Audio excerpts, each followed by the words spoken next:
En 2021, vous avez annoncé la fondation d'une académie de drones. Est-elle aujourd'hui Oui. opérationnelle et comment former des techniciens dans un climat d'affaires plutôt compliqué? C'est une très, très bonne question. Nous sommes toujours dans la procédure pour que cette école puisse être certifiée ou ouverte officiellement. D'ailleurs, l'école a changé de nom. Ce n'est plus la Drone Academy, c'est devenu ENAL, École nigérienne d'aviation légère.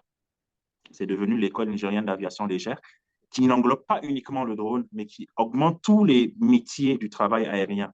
Donc, ça part aussi bien du drone que de l'aviation légère, c'est-à-dire les ULM, les avions légers, qui pourraient permettre aussi de faire des choses formidables. Donc, on n'a pas voulu uniquement se contenter des drones, on s'est dit qu'on va élargir.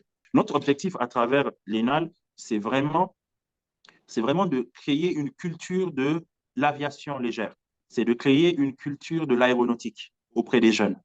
La cible vraiment pour nous, c'est les jeunes. C'est de faire en sorte que l'aviation puisse devenir accessible. Aujourd'hui, il est très difficile pour un jeune qui veut devenir pilote parce que ça coûte très cher. Les heures de vol coûtent excessivement cher.